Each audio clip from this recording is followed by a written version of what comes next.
Good morning, everybody, and welcome to this Bologna experts and higher education reform experts seminar on modernization of curricula.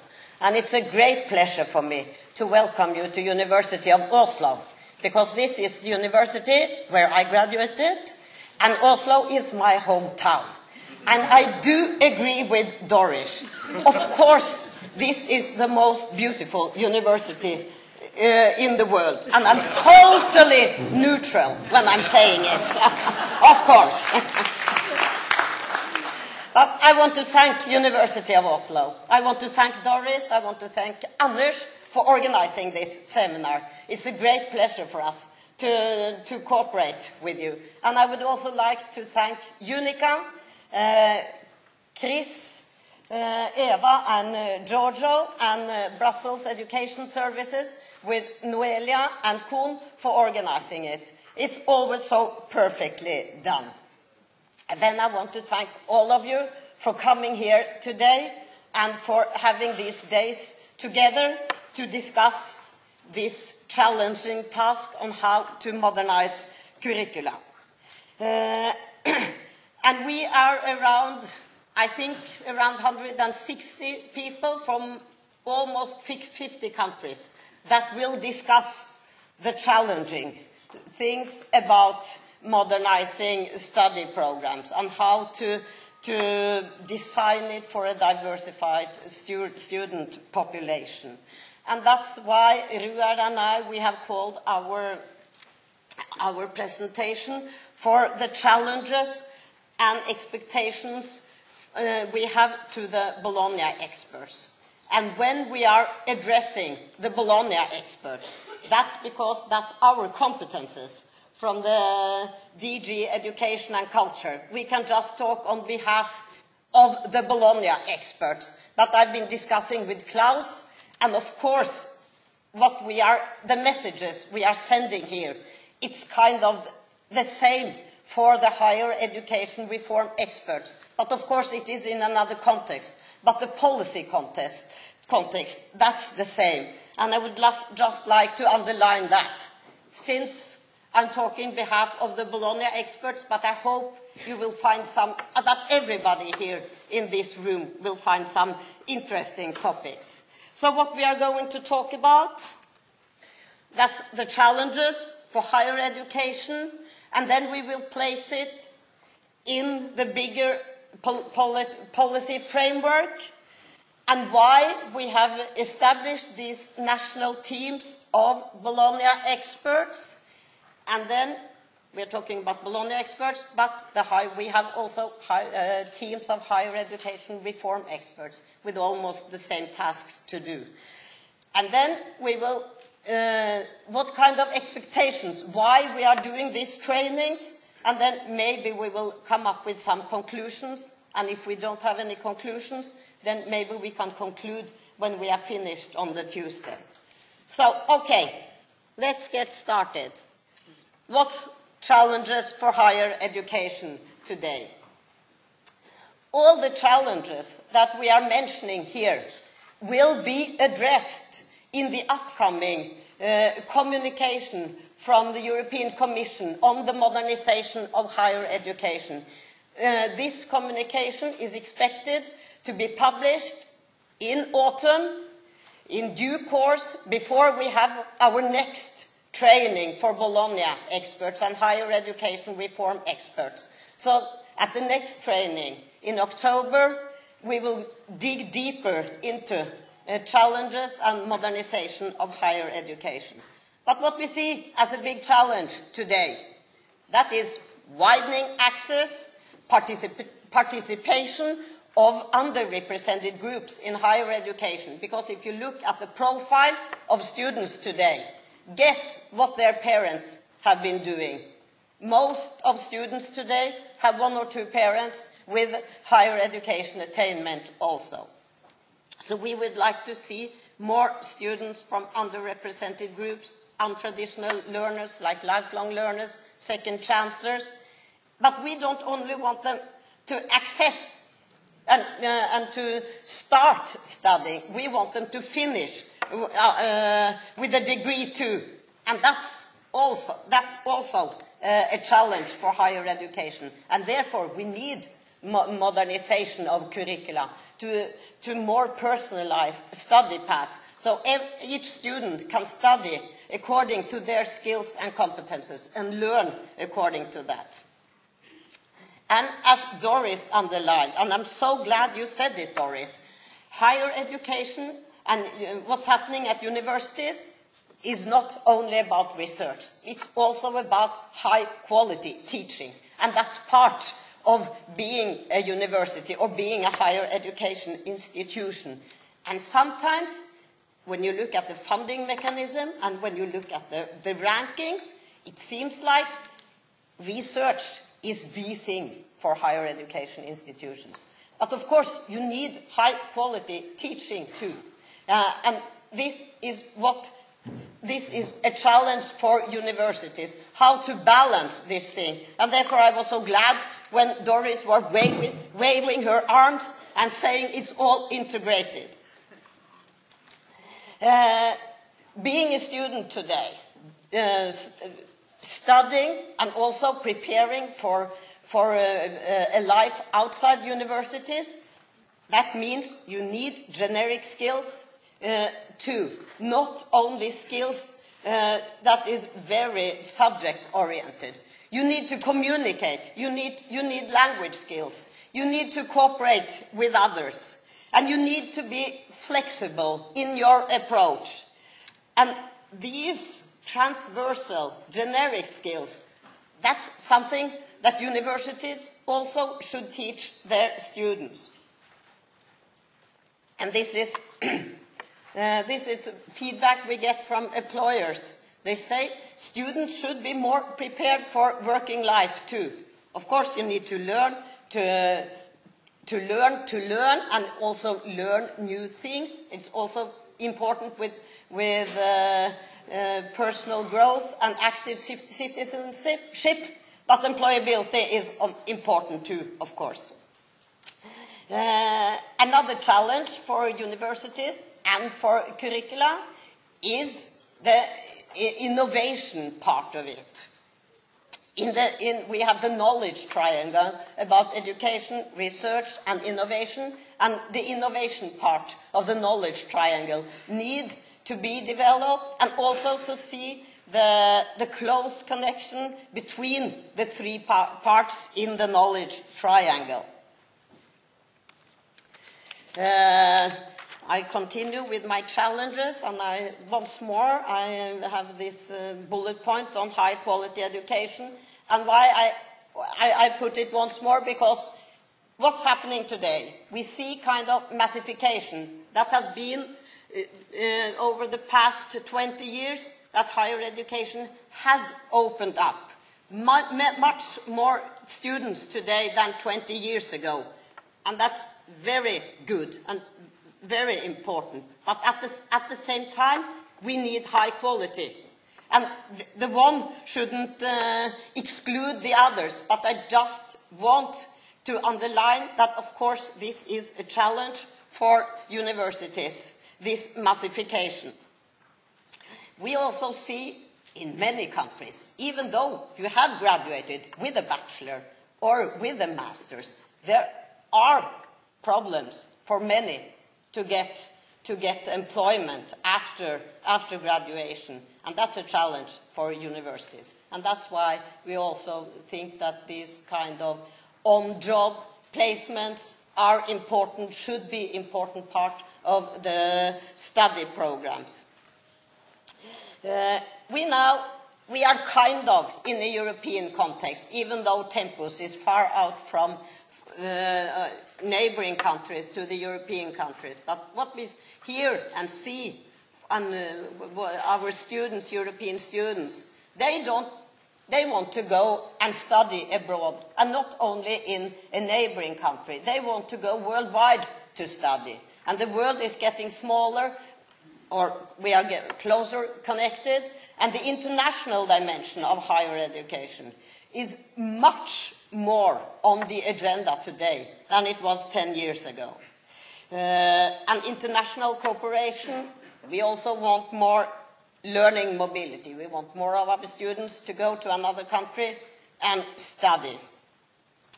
And once again, equal opportunities, equity and equal opportunities in higher education. I will show you some of the Europe 2020 benchmark just to illustrate the challenges for education and for higher education. In the relaunched Lisbon strategy, now called Europe 2020, there are two benchmarks connected to education. We want fewer students to drop out of school. We want it to be at only 10%, and today it's about 15% of young students in school, they drop out of school. And we want more students to have higher education attainment. Today it's around 33% in Europe, and we want it to increase to 40%. And if we'll manage that, of course we need more students from underrepresented groups to access higher education. But I will just say that higher education cannot redo what the school system has done wrong before. So this is very important to remember. School and higher education systems should work more closely together. I will just show you the situation today. And who is the best now in higher education attainment? Actually, today it's Ireland. We have, sorry about my voice, we have the 27 member state countries, and down there you see the neighboring countries in the LLP program.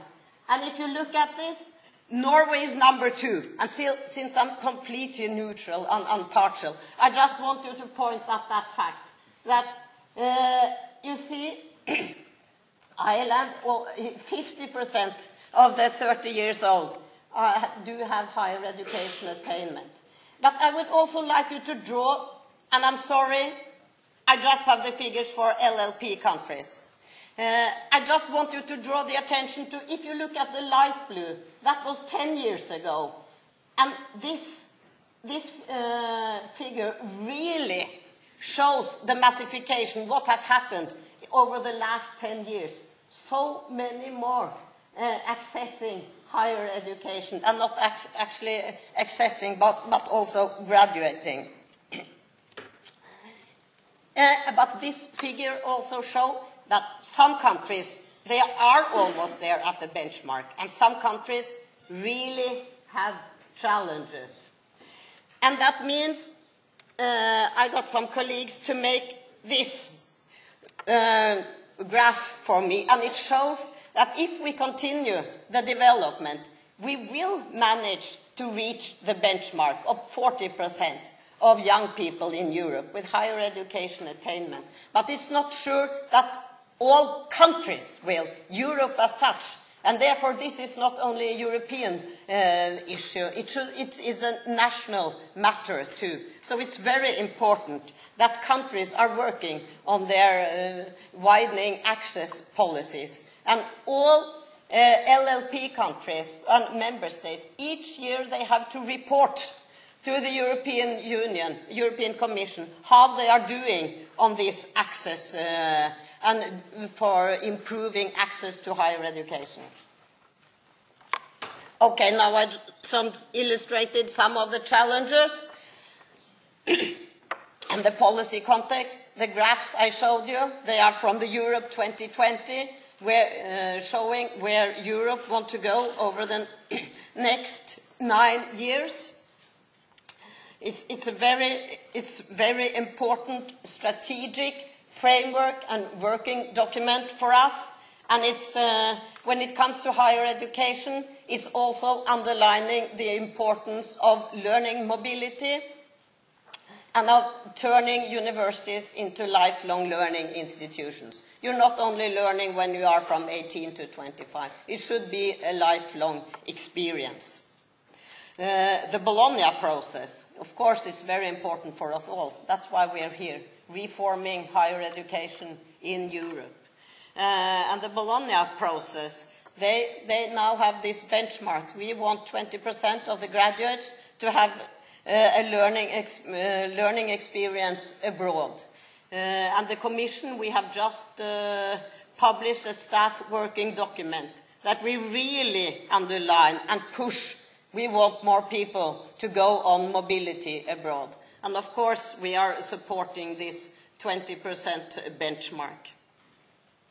And we have our DG Education and Culture, we have our work program called Education and Training 2020. And that is our work program. That is how we work to make countries succeed with the benchmarks in Europe 2020 and to reach the goals in the Bologna process. And of course, it's also about the Bologna experts.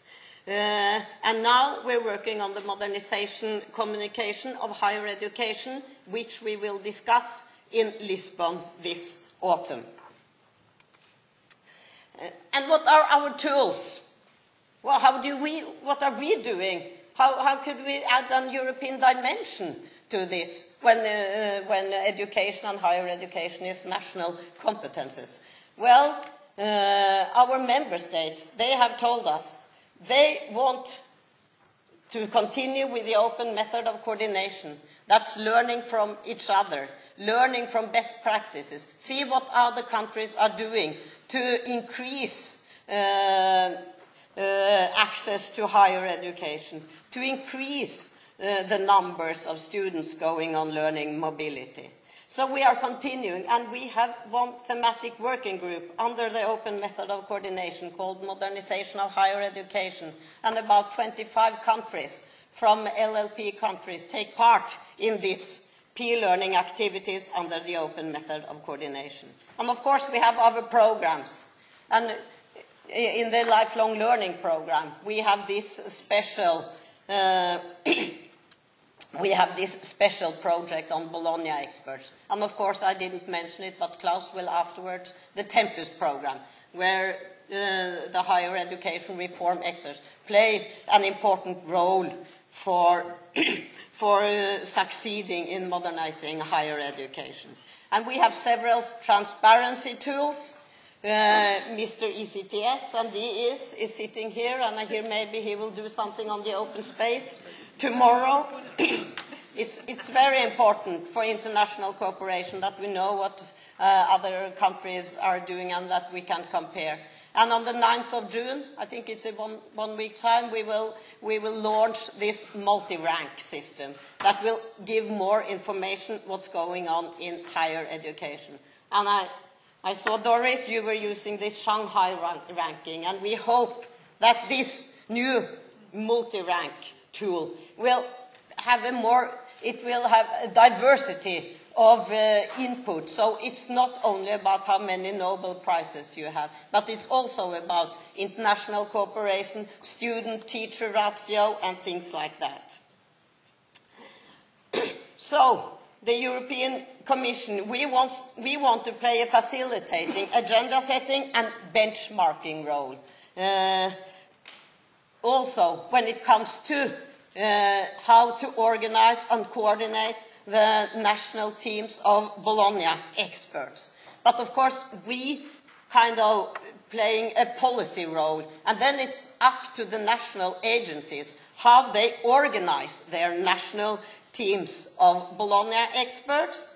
And in the end, it's you, as experts, that have to play the role and how to push all these reforms that we want to happen in higher education.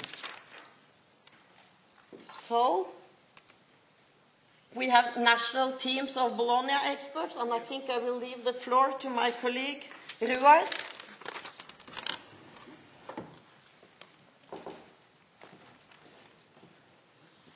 Thank you, Lene. Afterwards, it's back to Lene, so we're doing a kind of multi-presentation here. Good morning, good morning. Nice to see you all again. As Lene said, I'm Mr. ECTS, but my real name is Ruard Wallis de Vries. Oslo is also a bit of my hometown, actually, these days. I did not graduate at this university, but I may do so in the future. You know, life is always interesting. So I'm going to talk a little bit about what Lene already announced, about how the national teams of Bologna experts are organized. Lene gave you very much the policy framework from the Brussels perspective. I'm going to talk more about the Bologna experts action framework. It's a good moment to do that now, because, as you may know, the new contracts between the Commission and the national agencies and authorities participating in the Bologna experts exercise will start on the 1st of July this year. We're in the middle of the selection procedure still. The new contracts will run until the end of 2013, so we're talking about the next 2.5 years.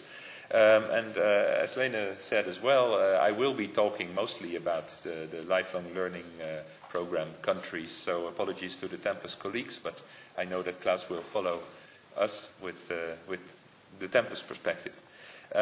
So I will not speak too long. You will hear me tomorrow again as Mr. ECTS during the open space. Now it's Mr. Bologna experts. So just quickly, this slide, it's about who are behind it. Well, I think it's more or less what Lene covered, but a few things there. Bullet number 4, co-financing. The EU Commission finances up to 90% of your activities. And I must say that it's an important point to make, because I think we're the only one in this field giving this financial push to promote the Bologna process. And we will certainly continue to do so until 2013, and perhaps after that. Now, I say perhaps because after 2013 there will be the new generation of programs. Lifelong learning program will get a successor. You'll hear more about this over the summer, in September. But we have to see how we continue this Bologna promotion that we do as experts. And therefore we contracted a firm to do what we call Bologna Expert Impact Study. And the results will, the work will start over the summer, this summer, and the results will be known at the end of 2012. And I think it's safe to say that we will take the results of that impact study into account when we decide what to do further up on the road, as Eric Clapton used to sing. One other thing connected to that is that you will probably be contacted by this contract consultancy firm. You as national agencies, you as individual Bologna experts. The Commission will also be interviewed. UNICA will be interviewed.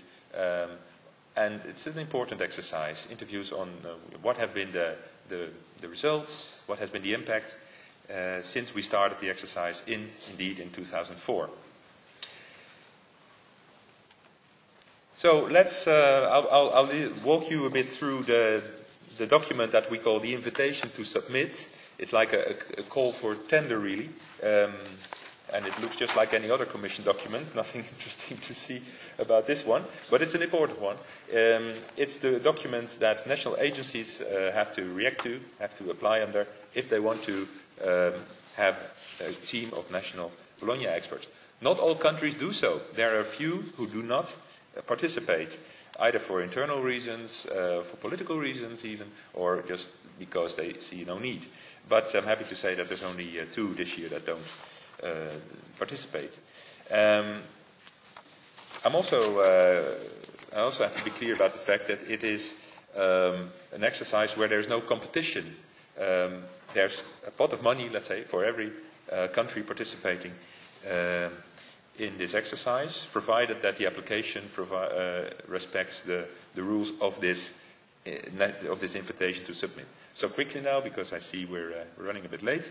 The purpose of this whole exercise is to provide a pool of expertise to promote and enhance progress towards higher education reform in the LLP countries. That is what the Commission puts forward as the purpose of the exercise. And as Lene said, it is then up to every country to come with an application, to come with an activity plan that fits within, let's say, the broader framework. That you could say that the Commission provides a framework and the countries paint the painting. That's the activity plan. So, the activity should fall under two categories, and Lene painted that picture very well, I think. On the one hand, activity should fall under the broader Bologna process objectives, quality assurance, three-cycle system and recognition. For this time, for the next 2.5 years, we added a category which are, let's say, our European Union initiatives, such as EU 2020, modernization agenda, basically the European policy context that Lene mentioned. Then we asked Bologna experts to do tasks on both national and international level. We ask for every team that activities at national level cover at least 50% of the budget.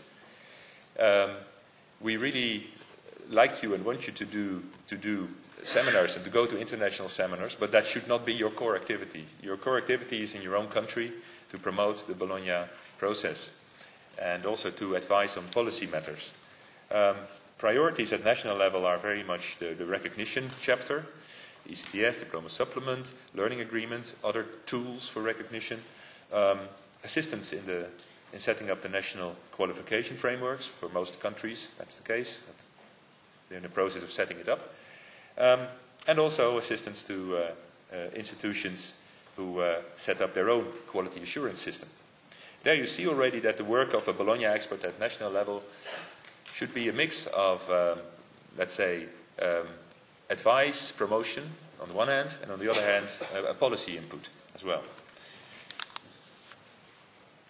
For the tasks at international level, as mentioned, participation in European training events, well, here we are. This is one of them. But there's more. There's also the possibility to be invited as an expert to another country and to share your expertise there, for instance, at seminars or at conferences or at the work for the ECTS labels, the ES labels. It's all possible. And the last bullet point is particularly interesting. This year we brought back what we called ECTS visits. Bologna experts from other national teams may be invited to advise higher education institutions on the correct implementation of ECTS. So that's not just about the labels, that's about ECTS in general. On popular demand, we brought that one back for the next 2.5 years. Now then, who are we? It's a philosophical question for a Monday morning. Well, we have a profile. We created a profile for you, which is in the invitation to submit, which we want you to answer to. Because basically we want this to be a peer-to-peer exercise. We don't want, let's say, high ministry officials to form the core of the Bologna expert group.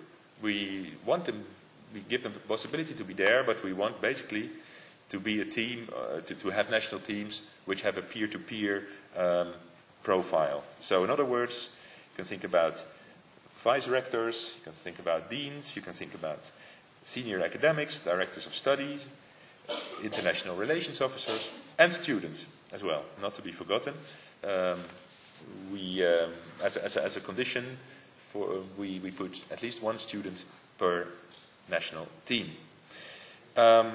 These experts that we are, we should not be here to replace the work done by ministry, so done by NERIC centers or ENIC centers or quality assurance agencies. Those people are doing their job, and perhaps some of you work in such an agency. Then it's important to remember that, of course, you use your knowledge when you are promoting the Bologna process, but you should try to also separate, let's say, the daily tasks from the more promotional Bologna expert task. So here you have that overview, the profile. The last bullet is interesting. We deliberately defined it as a bit vague. Higher education experts could be also working at ministries, they could be working at ENIC-NERIC offices, in fact they are. So we left open the possibility for these colleagues as well. But again, it's very important for us that the profile of the team as such respects the peer-to-peer principle. I think it's back to Lene now, and I'll talk to you later on in the seminar. Lene. Really? Thank you, Ruard. It's nice that we can cooperate, but I understand that University of Oslo, they have really done what we preach, that they should open up to untraditional groups and untraditional learners and lifelong learners. So maybe you will enroll in University of Oslo. Oh, my heart cries when I'm thinking about it will be the end of our cooperation, but I hope you will enjoy with Doris. But we're running out of time, and I would just, where are we now? I just want you to say some words about the trainings, because now we have outlined and we have told you about what kind of expectations we have, but it's important for us. Of course, we expect that you know all these European tools, the policy framework, Europe 2020. That's something you read and you know. And then when we meet at the trainings, we can discuss and you learn more about it, but it's kind of a backdrop of the work that you are doing. And then we discuss, you learn how others are doing it in their countries, and we expect active participation. And if you look at the agenda, it's obvious that most experts, they also play an active part by presentation, work groups, etc., or active in discussions. And then we hope and believe that you bring the knowledge you learn from our trainings, you bring back, and you are proacting. You are not only waiting for universities to contact you, but actually you tell them that you are available for pushing reforms in higher education. So, what's next? Ruard has already told you that we want to continue this project for 2 years. And of course, when we come back to Brussels now, we will go into negotiation with Chris and with UNICA, and we hope that you would renew your contract. I'm saying this both on behalf of the Tempus Executive Agency and the Commission, so we can continue our good cooperation and have these trainings together with UNICA. And the trainings for the next phase, it will focus more on the European tools, European dimension of higher education. And of course, the upcoming communication and also the communique from the Bucharest Bologna Ministerial will be agenda setting for what will happening in the next 2 years. So for now, once again, I'm so happy to see you all here in Oslo at University of Oslo. I'm really looking forward to these 2 days, and I see we have an active program, but also a social program. So we will see modern Oslo, and tomorrow night we will see old Oslo, and this is fantastic. So, for everybody, welcome to Oslo. Thank you.